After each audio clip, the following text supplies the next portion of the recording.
To start this particular painting, I usually will start with a value sketch, and I'll draw out the format, and that is the size, the length, and the width of the painting, but in a miniature way.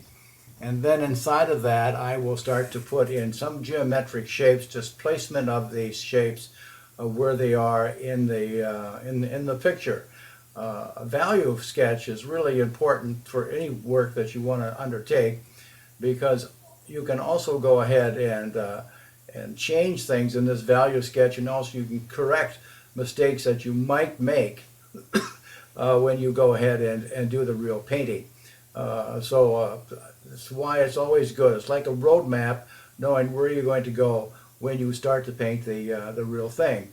And so here I'm just blocking in where I think it should be blocked in, and then I go back on and I start putting a little bit of detail. This is not meant to be a detailed value sketch. This is basically something that is generalized, and then put a little bit more detail when you go and think about the real painting. Although I warn you not to go too much detail, because the painting loses its dynamics when you go ahead and start making a photographic type of picture.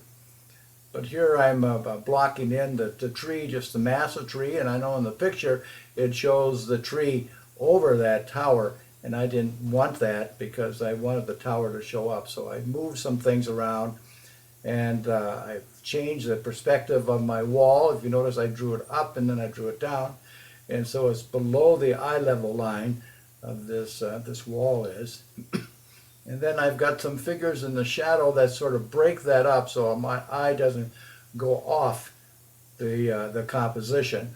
And then whatever is in the negative space behind that, you don't have to go ahead and draw everything. Just kind of block it in. The next thing I like to do is use this white artist tape. And there's two reasons for it. One of the thing is it blocks and gives a nice edge to your value painting. And number two is that you can rub off your painting where it goes on top of the white tape. And once you do that, you have it like your sketch is matted into a white mat. It's got a clean edge all the way around it. You see, so as I go on top of that white, that can be wiped off.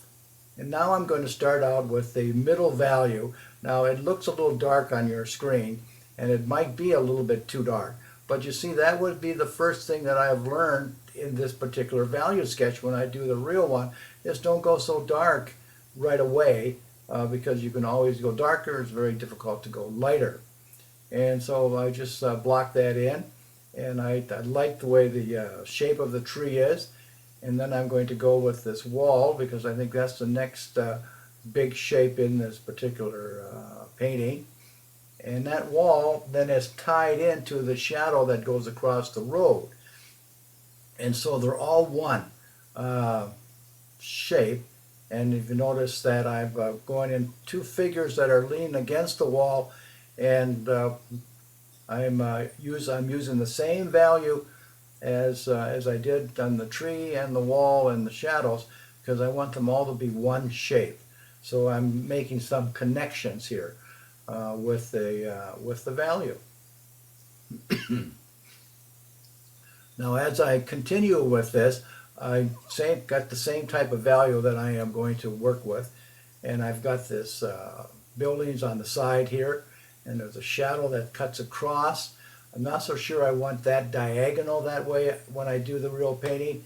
And so that's another tip that you can gather from your first attempt. Say, well, maybe I'll make it just the opposite of that, so that slant line goes into the painting.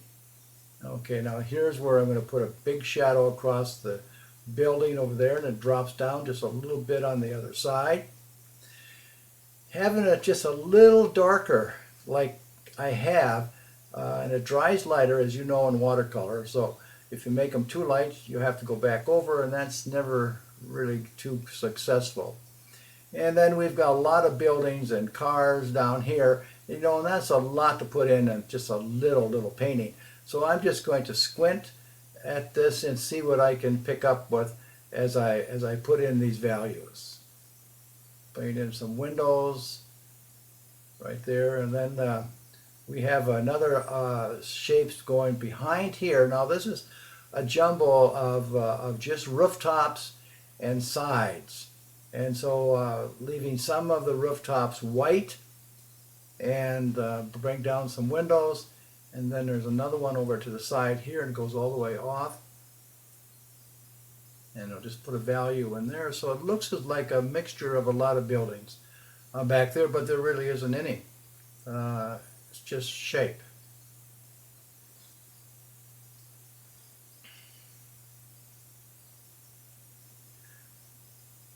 Now the next thing is to put in our darkest value.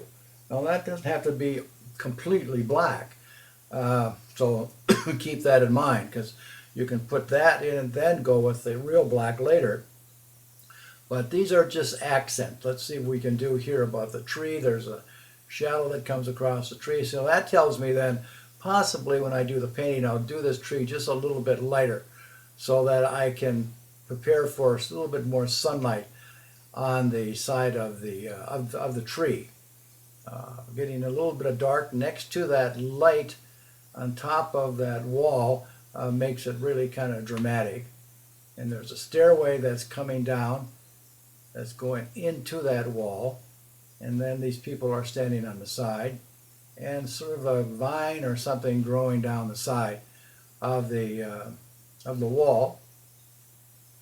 And then we'll start the other side of that wall. Now we've got figures here, and so I'm going to put in those possibly with dark, and then I'll give a little bit of indication of arms, and then a little darker for the legs. And you see the figure is already done basically. You don't need any more than that, but I put a little bit of dark value next to them so they'll separate from the wall itself. And that road cuts all the way across. I wanted to show that just like that, and then okay, and we're going to put a few more windows in here. You know, squint at things as you look at your photograph and see where you can put the darks. Sometimes it's really good to just take off your glasses if you do wear glasses, and then you'll be able to see them really well. But I suppose you can't paint without your glasses. But okay, there I'm going to go just a little bit of detail. I'm just studying it just a little bit more carefully than I would. And then we've got these windows that are coming down. Now you notice how this dark that I'm putting on makes that shape into a shadow and not a shape against that building. And now it really doesn't look too bad at all.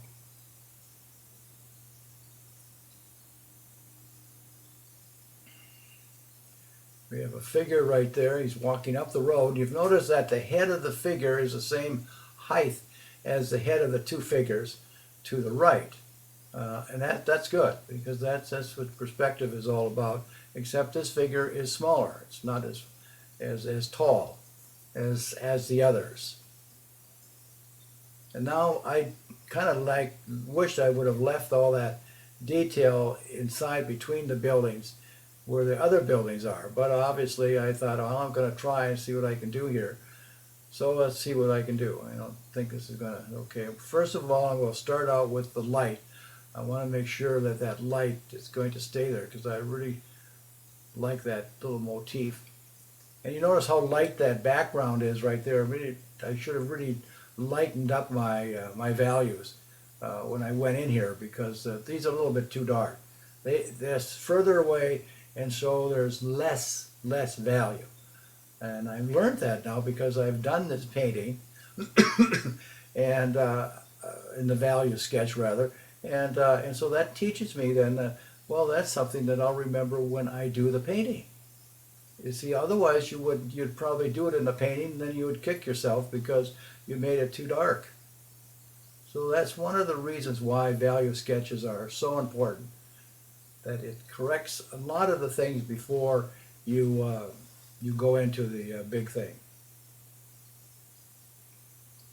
There's some cars parked there, and I definitely want those cars. in, and so it's way to the side there. But I know you can't tell they're cars, but anyway, that is what they are. And so I'm kind of grouping now all of this together because it's kind of less choppy. And so I'm going to just put glazes on top until I can visually, but with squinting my eyes, can see what this is all about. But obviously I've made it all dark and I like it much lighter. So that will be a correction in my painting right away.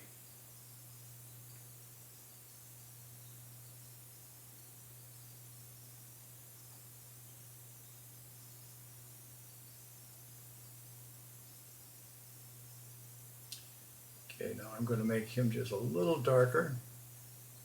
And I've got a briefcase that he's carrying.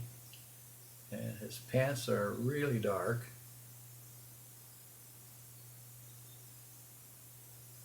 And an arm that stretches out. Sort of the center of interest because he's against a white wall. Well, I hope you enjoyed this, and I'd like you to complete a value sketch of any scene that you have that you choose to paint for class.